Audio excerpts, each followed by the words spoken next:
اللہ الرحمن الرحیم نحمدہ و نصلی علی رسول کریم اما بعد فاعوذ باللہ من الشیطان الرجیم بسم اللہ الرحمن الرحیم اللہم صلی علی محمد نبی الامی و آلہ و اصحابہ وبارک وسلم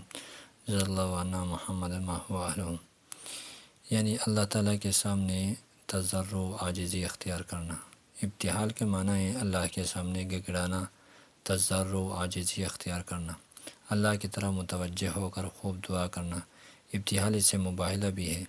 مباہلہ میں کیا ہے؟ یہی ہوتا ہے کہ دو فریق اللہ کی طرف متوجہ ہو کر دعا کرتے ہیں کہ ہم میں سے جو جھوٹا ہے اس پر اللہ کی لعنت ہو۔ جب نجران کے عیسائیوں کا ایک وفد جو کہ 60 افراد پر مشتمل تھا، حضور نبی کریم صلی اللہ علیہ وسلم کی خدمت میں حاضر ہوئے اور اس نے حضرت عیسیٰ علیہ السلام کے بارے میں بحث مباحثہ کیا۔ آپ صلی اللہ علیہ وسلم اس وقت کے شرکاء کا عقیدہ توحید اور حضرت عیسیٰ علیہ السلام کے حقیقی مقام سمجھانے کی کوشش کی، لیکن وہ اعتراف حق پر آمادہ نہ ہوئے۔ تب آپ صلی اللہ علیہ وسلم نے اللہ کے حکم سے انہیں مباہلے کی دعوت دی اور فرمایا فَقُلْ تَعَالَوْا نَدْعُو أَبْنَاءَنَا وَأَبْنَاءَكُمْ وَنِسَاءَنَا وَنِسَاءَكُمْ وَأَنفُسَنَا وَأَنفُسَكُمْ ثُمَّ نَبْتَهِلْ فَنَجْعَلَ لَعْنَتَ اللَّهِ عَلَى الْكَاذِبِينَ۔ آپ ان سے کہہ دیجئے کہ آؤ ہم اپنے بیٹوں کو اور تم اپنے بیٹوں کو، ہم اپنے عورتوں کو تم اپنے عورتوں کو، ہم اپنے آپ کو اور تم اپنے آپ کو لے کر آؤ، پھر ہم خوب خشوع اور عاجزی سے اللہ سے دعا کرتے ہیں۔ ہم میں سے جو جھوٹا ہے اس پر اللہ کی لعنت ہے۔ چونکہ یہ لوگ دل سے حقیقت کو جان تو چکے تھے، مگر زبان سے تسلیم کرنے میں انہیں اپنی عزت اور وجاہت، سیادت، قیادت کی موت دکھائی دیتی تھی، اس لیے وہ مباہلہ کے تیار نہ ہوئے، البتہ سالانہ جزیہ دینے پر راضی ہو گئے۔ خیر، ہمیں اس وقت مباہلے کی حقیقت کے بارے میں بحث نہیں کرنی، بلکہ ابتحال جو کہ ایک اہم ایمانی صفت ہے، اہل ایمان اور تقوی کی خاص نشانی ہے، اس کے بارے میں قرآن حدیث کی روشنی میں چند گزارشات پیش کرنا چاہتے ہیں۔ قرآن کریم میں متعدد مقامات پر اللہ تعالیٰ نے اپنے مخصوص بندوں کی جو امتیازی صفات بیان فرمائی ہیں، ان میں سے ایک صفت ابتحال بھی ہے، یعنی وہ رب ذوالجلال کے سامنے روتے گڑگڑاتے تضرع کے ساتھ دعائیں کرتے ہیں۔ ارشاد خداوندی ہے، جن لوگوں کو اس سے پہلے علم دیا گیا ہے، جب وہ ان کو پڑھ کر سنایا جاتا ہے تو وہ تھوڑیوں کے بل سجدے میں گر پڑتے ہیں اور کہتے ہیں کہ ہمارا پروردگار پاک ہے، بے شک ہمارے پروردگار کا وعدہ پورا ہو کر رہے گا، اور وہ تھوڑیوں کے بل گر جاتے ہیں اور روتے جاتے ہیں، اور اس سے ان میں اور زیادہ عاجزی پیدا ہو جاتی ہے۔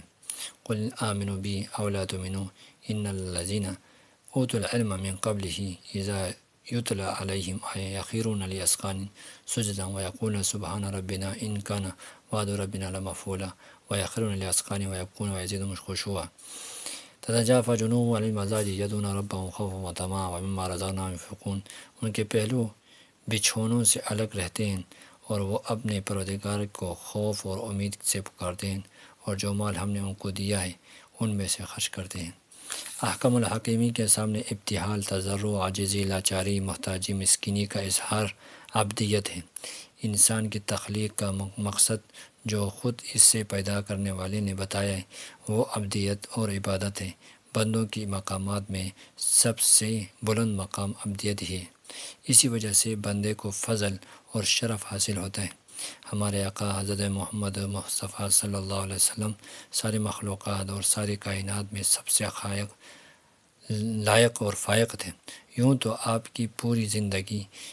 کا ہر عمل اپنے اندر عبدیت کی شان لیے ہوئے تھے، مگر آپ کی دعائیں خاص طور پر عبدیت کا شاہکار تھیں۔ دعا کرتے ہوئے آپ پر ابتحال کی ایک خاص کیفیت طاری ہو جاتی تھی، آنکھوں سے آنسو روان ہو جاتے تھے، لب کپکپاتے لگتے تھے، جس کے رونگٹے کھڑے ہو جاتے تھے، ہاتھ آسمان کی طرف اٹھ جاتے تھے، پھر اٹھتے ہی چلے جاتے تھے۔ حضرت رضی اللہ تعالیٰ عنہ روایت ہے کہ میں نے رسول اللہ صلی اللہ علیہ وسلم کی دعا میں دونوں ہاتھ اٹھائے ہوئے دیکھا، یہاں تک کہ آپ کے بغلوں کی سفیدی دکھائی دینے لگی۔ غزوہ بدر کا وہ منظر مطالعہ سیرت کرنے والے ہر مسلمان کو یاد ہے، جب ایک طرف مشرکین کے 1000 جنگجو تھے تو دوسری طرف 319 یا 315 بے سر و سامان مسلمان تھے، حضرت عمر رضی اللہ عنہ روایت ہے کہ رسول اللہ صلی اللہ علیہ وسلم ہم نے قبلہ رخ ہو کر اللہ کے سامنے ہاتھ پھیلا دیے اور یہ دعا مانگنے لگے، اے اللہ جو تو نے وعدہ کیا تھا وہ پورا فرما، اے اللہ جو کچھ آپ نے دینے کا تو نے وعدہ کیا ہے عطا فرما دے، اے اللہ اگر مسلمانوں کی یہ جماعت ہلاک ہو گئی تو اس زمین پر تیری عبادت کرنے والا اور کوئی تیرا نام لینے والا کوئی باقی نہیں رہے گا۔ یہ دعا کرتے ہوئے آپ پر ابتحال کی کچھ ایسی کیفیت طاری ہوئی کہ آپ کے کندھے سے چادر گر گئی، آپ کو خبر بھی نہ ہوئی۔ حضرت ابوبکر صدیق رضی اللہ عنہ آئے، انہوں نے چادر اٹھا کر شان مبارک پر ڈالی اور پیچھے سے لپٹ کر عرض کیا، یا نبی اللہ اتنی ہی دعا کافی ہے، بے شک اللہ نے آپ سے جو وعدہ کیا ہے وہ اس سے پورا فرمائے گا۔ آپ کی وہ دعا بھی بڑی عجیب تھی جب آپ نے اپنی امت کو یاد کرتے ہوئے بارگاہ الہی میں ہاتھ اٹھائے اور یس کرتے ہوئے کہ آپ رو رہے تھے، اے اللہ میری امت پر رحم فرما، اے اللہ میری امت پر رحم فرما۔ اللہ جل شانہ نے سب کچھ جانتے ہوئے بھی جبرائیل علیہ السلام کہ جاؤ محمد صلی اللہ علیہ وسلم کو پوچھو کہ آپ کیوں رو رہے ہیں۔ جبرائیل علیہ السلام حاضر خدمت ہو کر سوال کیا، آپ نے امت کے بارے میں اپنی فکر مندی کے بارے میں انہیں آگاہ کیا تو اللہ تعالیٰ نے فرمایا کہ اے جبرائیل جاؤ محمد کی خدمت میں اور میرا یہ پیغام پہنچا دو کہ ہم آپ کو آپ کی امت کے بارے میں خوش کر دیں گے اور آپ کو پریشان نہیں ہونے دیں گے۔ یوں ہی آپ کی ہر دعا ابتحال یعنی یقین اور رضا، عجز و فنائیت کی صفات کی حامل ہوتی تھی۔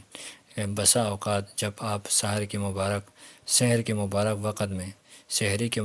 وقت میں مصروف دعا ہوتے تو آپ کے سینے سے رونے کی آواز یوں نکلتی تھی جیسے کہ آگ پر ہنڈیا کے ابلنے کی آواز ہوتی تھی۔ ابتحال سے غم اور پریشانی دور ہو جاتی ہے، اللہ کی نصرت نازل ہوتی ہے، اس کی رحمتیں ہمدوش سفر ہو جاتی ہیں، دل کا تزکیہ ہوتا ہے، نفس کی راحت حاصل ہوتی ہے، دعائیں قبول ہوتی ہیں، بندے اور خدا کا تعلق مضبوط اور مضبوط تر ہو جاتا ہے۔ مسلمان کی شان یہ ہے کہ اولاً تو ہم وقت ہی اس پر ابتحال اور توجہ اللہ کی کیفیت طاری ہو، وگرنہ باوقت دعا ابتحال بہرحال ضروری ہے۔ وہ دعائیں جو یقین اور تغافل اور کاہلی، بے نیازی، عدم توجہ کے ساتھ کی جاتی ہیں، قبولیت و اجابت سے محروم رہتی ہیں۔ اس لیے ہمیں جب دعا کا ٹائم ہو تو تضرع کے ساتھ، ابتحال کے ساتھ، عاجزی کے ساتھ اللہ تعالیٰ سے مانگا جائے۔ اور دعا کا طریقہ یہ ہے کہ دعا سب سے پہلے اللہ تعالیٰ کا حمد و ثنا کیا جائے، سورہ فاتحہ، سورہ اخلاص، جن بھی اللہ تعالیٰ کی حمد ہو سکے ہم سے وہ حمد کیا جائے، اس کی تعریف کی جائے۔ اس کے بعد حضور صلی اللہ علیہ وسلم پر درود بھیجا جائے، اور اس کے بعد اللہ تعالیٰ سے اپنے لیے، اپنے اہل و عیال کے لیے مغفرت طلب کی جائے، پھر امت کے لیے مغفرت طلب کی جائے، پھر اپنے ضرورتوں کو اللہ تعالیٰ سے مانگا جائے۔ اور اسی طرح جب ہم ہر ضرورت کو اللہ تعالیٰ سے مانگیں گے، اللہ تعالیٰ خوش ہوں گے، اور اللہ تعالیٰ ہماری ضرورتوں کو پورے کرنے والے ہیں اور وہ پورا کر سکتے ہیں، کامل قدرت والے ہیں۔ اس لیے ہم جو بھی کام کریں اللہ رب العزت سے یعنی عجز اور انکساری فانیت کے ساتھ اللہ تعالیٰ کے سامنے اپنے عاجزی کو پیش کریں، اور اللہ رب العزت عظیم احکم الحاکمین، اور پھر اللہ رب العزت رحیم و کریم ذات ہے، رحمان و رحیم، غفور و رحیم۔ اللہ رب العزت جو ہے نا، ان صفات کے جو انسان کے اندر عاجزی اور یہ رضا والی اور فنائیت والی جو صفات ہیں وہ اللہ تعالیٰ کو پسند ہے۔ اللہ رب العزت ہم نے جو پڑھا سنا، اللہ تعالیٰ ہم سب کو اس پر عمل کرنے کی توفیق عطا فرمائے، اور تمام مسلمانوں کو اس پیغام کو پہنچانے کی ہماری توفیق عطا فرمائے۔ اللہ رب العزت جو ان حضور صلی اللہ علیہ وسلم کو امت کے لیے مبعوث فرمایا، اور وہ امت کے لیے ہر وقت روتے رہتے تھے، اور وہ حضور صلی اللہ علیہ وسلم جس وقت آپ کے آخری وقت تھا اس وقت بھی حضور صلی اللہ علیہ وسلم نے اپنے امت کے لیے رویا، اور حضرت اسرائیل علیہ السلام کے سے کہا کہ بھئی کیا میرے جان کنی میں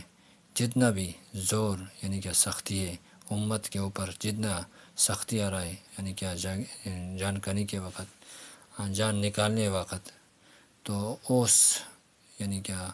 امت کی جو تکلیف ہے وہ مجھ پر نکال دیں۔ اس لیے حضور صلی اللہ علیہ وسلم ہر وقت ہماری امت کو یاد کیے،